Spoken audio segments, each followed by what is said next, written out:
Thank you, and good morning, Madam Chair, good morning, colleagues, and good morning to the members of the viewing public.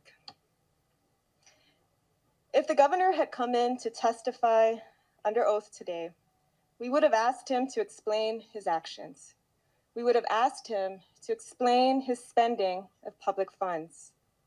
We would have asked him to address what appears to be a pattern of wasteful and extravagant abuse of government resources. We would have asked him about his first class and business class travel at government expense, why he continued to fly premium class despite the law that prohibits that, and despite the advice, the warnings from finance and the lieutenant governor that he needed to stop. Why he thought it was okay to request and authorize first class and business class travel for his spouse, who is not a government employee, to accompany him. We would have asked him to explain why he and his wife flew approximately 16 times at taxpayer expense in the fiscal year after Super Typhoon Yutu. How he barely stayed on island in the weeks and months after our islands were completely destroyed.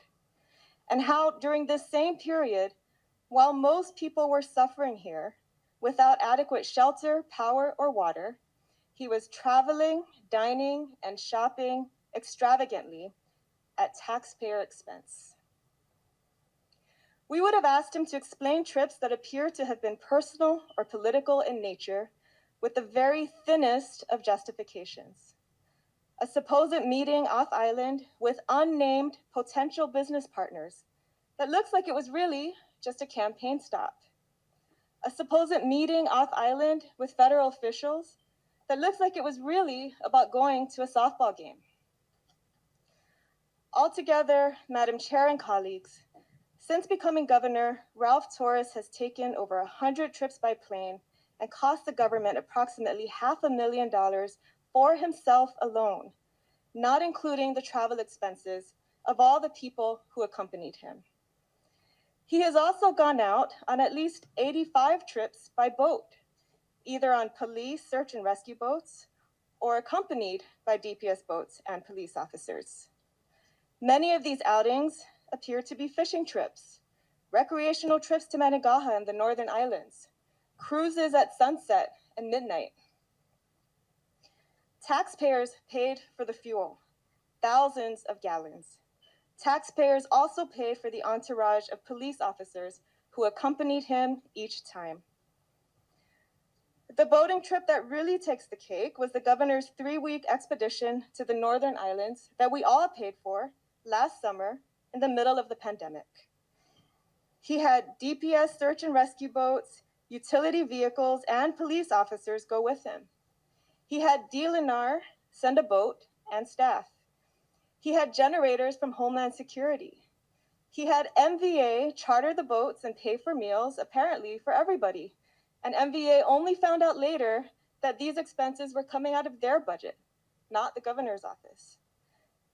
The government paid for all that fuel.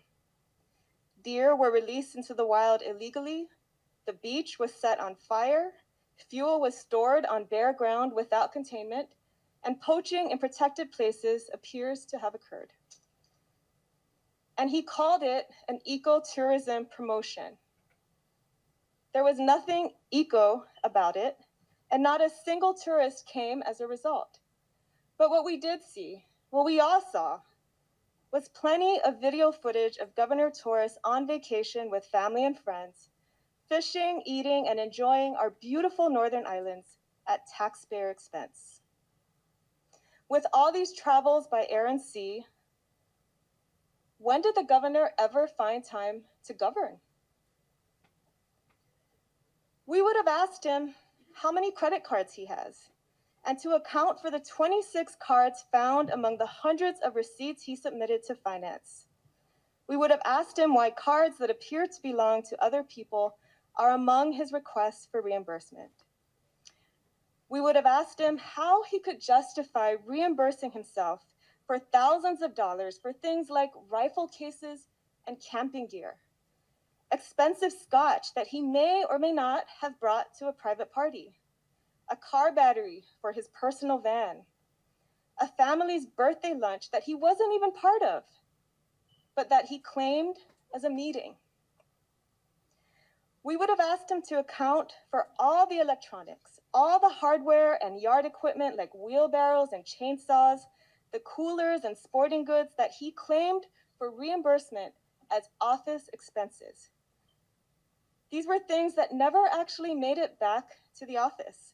According to the testimonies we heard and the office inventory sheets we reviewed, page by page, painstakingly, with the Special Assistant for Administration. We would have asked him to explain why he chose to reimburse himself for thousands of dollars in utility expenses at his private residence, rather than go through the established process that the Lieutenant Governor and their predecessors have used. And that is to simply hand the billings over to the Special Assistant for Administration to process for payment by finance. The governor claimed in a recorded interview to have borrowed $6,700 from loved ones in cash to pay CUC on one particular occasion. Who are these loved ones? And has he accepted gifts like that from them before? Governor Torres got reimbursed for that the very next day, which is unusually fast for finance, as most people who deal with the government would know. But if the governor could get finance to cut him a check so quickly, why didn't he just get finance to pay CUC directly in the first place? It doesn't make sense. What also doesn't make sense are the tens of thousands of dollars that taxpayers have paid in utilities at the governor's private estate. Hundreds of thousands of gallons of water a month, thousands of dollars in electricity, multiple meters, including meters that fed the commercial piggery on his property. When this body tried to prohibit in the Budget Act this benefit that finance keeps paying out without any legal basis whatsoever, the governor vetoed it. Even after all these outrageous abuses came to light, the excessiveness of his water and power usage, Governor Torres still sees this benefit as his entitlement. So many people, colleagues, struggle month to month to pay their CUC bills and avoid disconnection. And we continue to pay the governor's CUC bills too. We would have asked him to explain and account for all these things and many more. He has said time and again, all we had to do was talk to him, ask him directly. But when push came to shove, he has refused to appear and answer questions under oath. He has invoked immunity and privilege for himself, his staff, his DPS commissioner, without legal merit.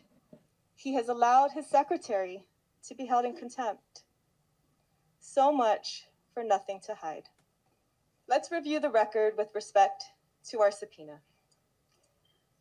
We subpoenaed Governor Torres to appear on Friday, December 10th, 2021 at 10:30 a.m.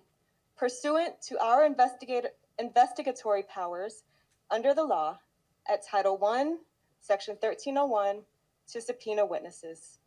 He failed to appear.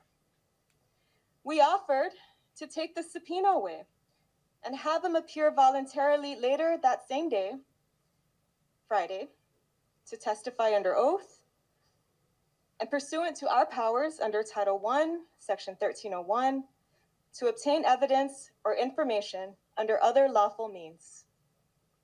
He failed to appear. We commend and appreciate all the other witnesses who received subpoenas and had the courage to appear before this body. All of them followed the law.